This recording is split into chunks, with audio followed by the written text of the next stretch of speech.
Hello, everyone. I am so glad you could join me for another reading.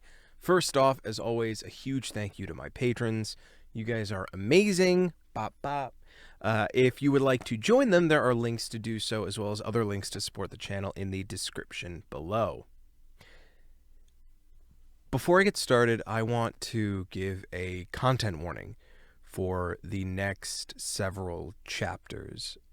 Some of them are not as bad as others, and I'll let you know at the beginning of each episode.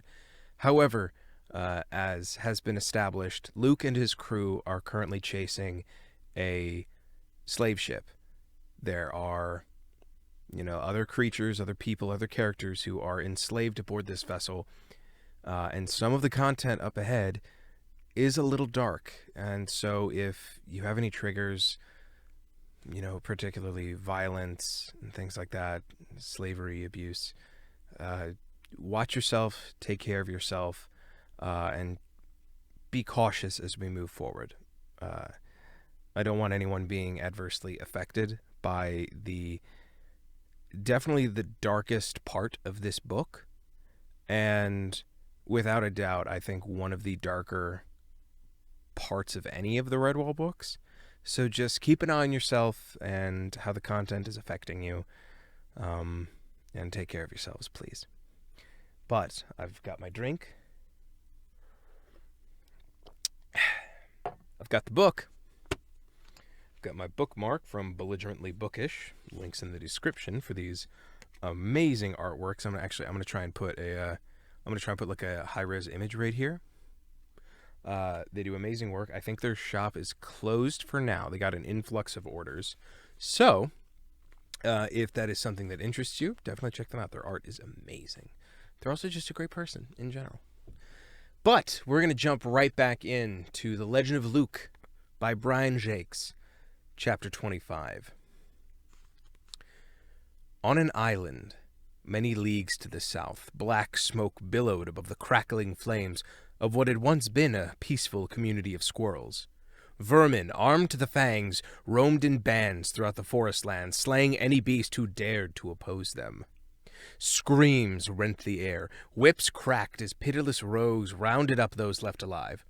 Bound neck and paw into a straggling line, the bewildered captives were dragged out of the sheltering trees into the dunes above the tide line. Akla, the ferret mate, sniggered evilly, watching the prisoners' horror as they glimpsed their home-to-be, the red ship Goreleech, riding at anchor in the sea offshore. "Move yourselves, me beauties! We'll soon find your snug little berth aboard the pretty red boat." Vilu Daskar sat on the beach, chin on the bone handle of his scimitar, pensively watching, whilst Parug, his boatswain, forced the terrified squirrels to kneel and bow their heads before the master of the red ship. Vilu stayed silent until the pitiful heap of provisions and plunder was piled in front of him. Lazily, the stoat's eyes flickered over the crew beasts standing around the pile. "Is this the best you could do?" One, a burly weasel called Ripjaw, shrugged. "That's all we be finding, Captain." Vilu stood slowly, his eyes fixed on a necklace of yellow beads which Ripjaw sported about his neck. "So, where did you get that trinket, my illiterate friend?" Ripjaw glanced down at the necklace with his good eye. This, I'll take him off a dead beast, Captain." Vilu's scimitar made a noise like an angry wasp as he slew the weasel with one powerful stroke of the sharp blade. With a look of bored disdain, he flicked the necklace from Ripjaw's severed neck into the pile. "Must I keep reminding you addle-brained fools that all loot belongs to me? You do not steal from Vilu Daskar." He turned to the prisoners, as if noticing them for the first time. You're a pretty wretched lot. No mind, though. You'll soon learn to pull an oar. Either that, or die. Well, lost your tongues? No beast got anything to say?" An ancient squirrel, silver-gray with uncounted seasons, raised his bound paws and pointed at Vilu. The one that follows upon the wave will steer you one day to your grave. The stoat could not explain the shudder that ran through him, but was gone in an instant. He dismissed it, observing to Akla, who stood awaiting orders. I make it a rule never to take notice of threats by those I've conquered. If any of them were true, I'd have been dead long ago. Take that dithering old relic and the rest of his tribe aboard the Gore Leech, and chain them on deck. The captives were being moved off when a wild commotion broke out at the woodland fringe. More than a score of crew beasts fought wildly to control a single squirrel. Vilu leapt nimbly on a grass-topped dune, viewing the scene with evident enjoyment. Noosed ropes held the maddened squirrel by her paws, neck, tail, and waist. The vermin dug their foot-paws into the sand, hauling on the lines to keep them taut to prevent her from attacking them. She was a huge, sinewy creature with unusually black, shining fur which glistened in the sunlight. Though wounded and scarred in several places, she heaved and bucked against the ropes, sending vermin sprawling, baring white teeth at them. Stopping safely out of reach on his perch, Vilu smiled. Oh, and what do we have here? A real fighter? The sea rat Grig, his paws cut and burning from rope friction, reported in a strained voice. This un's killed 4 crew, single pawed, Captain. 'Tis like trying to hold a pack of sharks at bay. Vilu leapt down from the dune. Hold it tight now! Advancing on the bound squirrel, he soon had his scimitar tip under her chin, forcing her head back. Be still now. I am Vilu Daskar, and I could kill you with a flick of my blade. Be still! Snorting for breath against the noose around her neck, the squirrel fixed her blazing eyes on the stoat, hatred and loathing ringing fearlessly in her harsh voice. I know who you are, scumface. Let's see you put down that blade and loose me. I'm Rangivar Foeseeker, and I could rip you to bits without need of a weapon to do the job. Vilu pressed his blade point harder, causing a drop of blood to stand out against the jet-black fur. Rangivar Foeseeker, eh? Hearken, then. You're in no position to throw out challenges, and I've no intention of fighting you. I don't do battle with my slaves. Rangivar tried to push her chin further onto the blade. Coward! Then slay me, and be quick about it! Vilu withdrew his scimitar, shaking his head. Never thought I'd live to see the day. A berserk female squirrel! No, my friend, I'm not going to slay you. What a waste that would be. With mad strength like that, you could do the work of a score of slaves alone. A few seasons of bullflay's whip and short rations will humble you.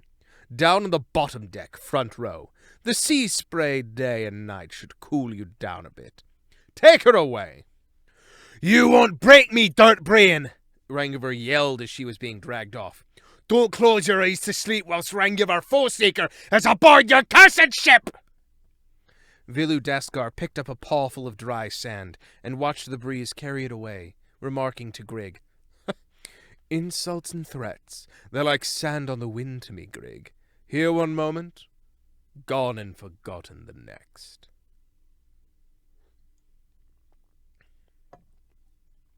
Minus the use of oars, using only her sails, the red ship coursed south. Bullflay, the chief slave driver, and his assistants unchained the galley slaves and herded them up to the trireme's high main deck. The Gore Leech's new squirrel captives were shocked by the sight of the oar-wielders, starved to emaciation, hollow-eyed and ragged, barely alive in some cases. The wretched slaves blinked against the bright afternoon. Bullflay cracked his long shark-skin whip low, pulling several of the slaves flat as it curled about their footpaws. On your knees, you worthless fish bait! Don't you see the captain's present? Rangivar had been chained and covered with a weighted cargo net, through which she watched the scene. A huge bulk of timber had been attached to a rope, reeved through a block halfway up the mainmast. Vilu struck his scimitar into the mainmast at shoulder height. I've brought you 36 new oar-beasts, Bullflay.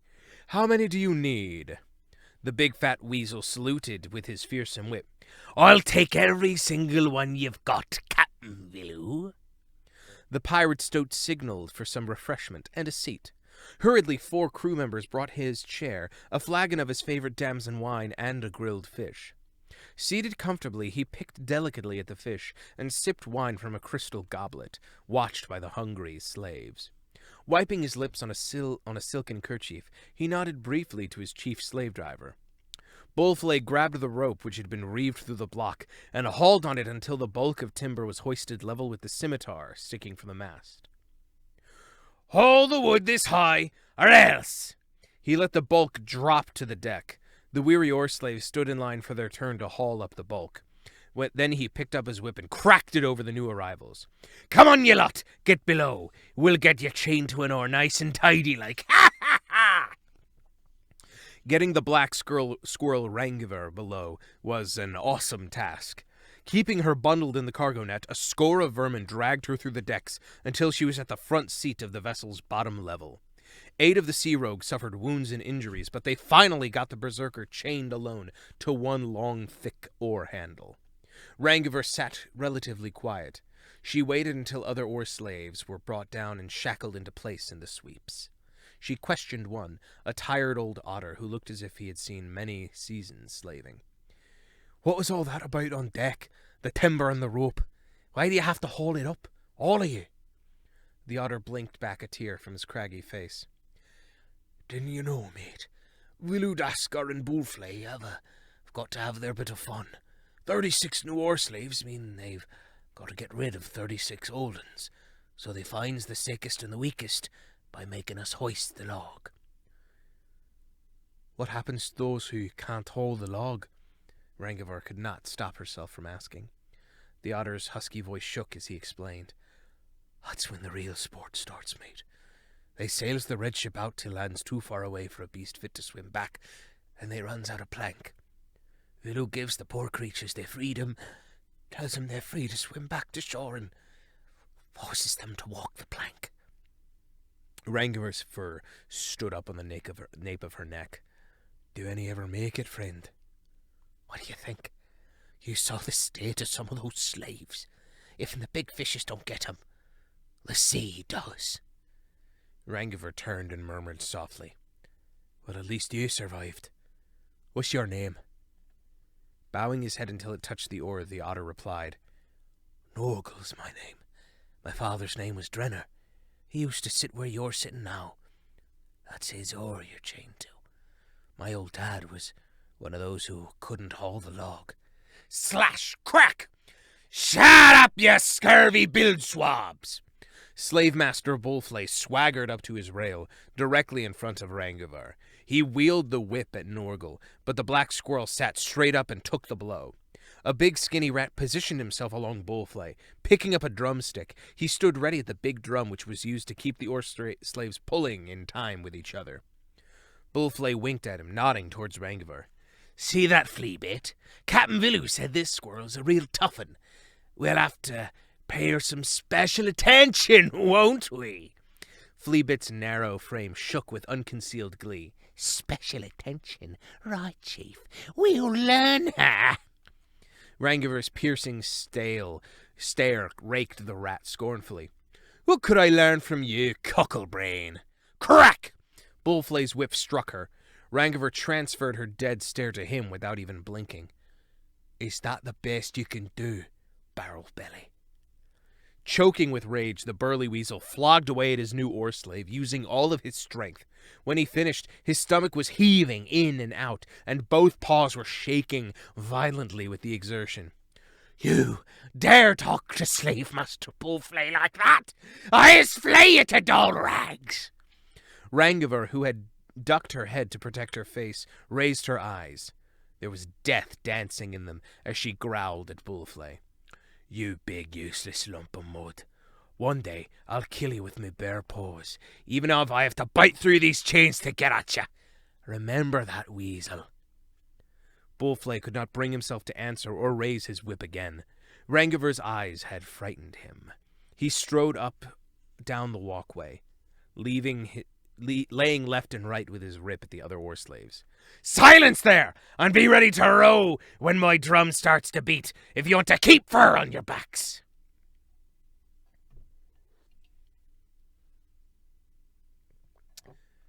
There's a cat trying to get in here.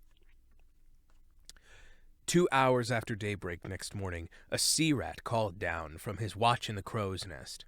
"Away to the north! A sail, Captain! A sail!" Vilu Daskar leaned out over the stern of the Gorleech, shielding his eyes, peering hard at the faraway smudge. "Sail? Are you sure? What kind of craft is she?" "Too far off to tell, Captain, sir, but 'tis a sail for sure."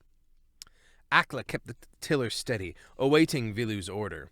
Striding the afterdeck, the pirate stroked the yellowed bone handle of his scimitar pensively.